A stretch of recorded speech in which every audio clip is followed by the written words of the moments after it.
madaxweynayaasha dawladaha xubnaha ka ah dawladda federaalka Soomaaliya oo ah madaxweynaha dawladda Galmudug Mudane Axmed Cabdi Kaariye, madaxweynaha dawladda Hirshabeelle Mudane Maxamed Cabdi Waare, madaxweynaha dawladda Puntland Mudane Siciid Cabdullaahi Deni, madaxweynaha dawladda Koonfur Galbeed Mudane Cabdicasiis Xasan Maxamed Laftagareen iyo madaxweynaha dawladda Jubbaland Mudane Axmed Maxamed Islaan ayaa waxay shir madaxeed wada tashi ah isugu yimaadeen magaalada madaxda Galmudug ee Dhuusamareeb. Shirka ayaa si rasmi ah u furmay 11 bisha Luulyo socdayna ilaa 12 Luulyo 2020. ugu horeyn shirku wuxuu uga mahadcelinayaa dawladda iyo shacabka Galmudug soo dhaweynta iyo martigelinta shirka wada tashiga dawladaha xubnaha ka ah dawladda federaalka.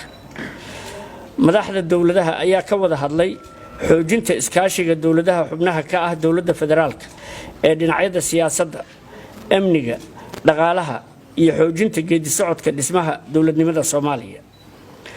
dood iyo wada xaajood dheer oo shirku ka yeeshay arrimaha siyaasadda dalka Soomaaliya, gaar ahaan doorashooyinka hay'adaha dawladda federaalka ee Soomaaliya ayaa waxa ka soo baxay in la xoojiyo iskaashiga dawladaha xubnaha ka ah dawladda federaalka ee Soomaaliya ee dhinacyada siyaasadda, amniga iyo horumarinta dhaqaalaha. in doorashada waa qodobka labaad, in doorashada dawladda federaalka ee Soomaaliya ee 2020-2021 ay ku dhacdo waqtigeedii aysan imaan wax muddo kordhin xileed ah.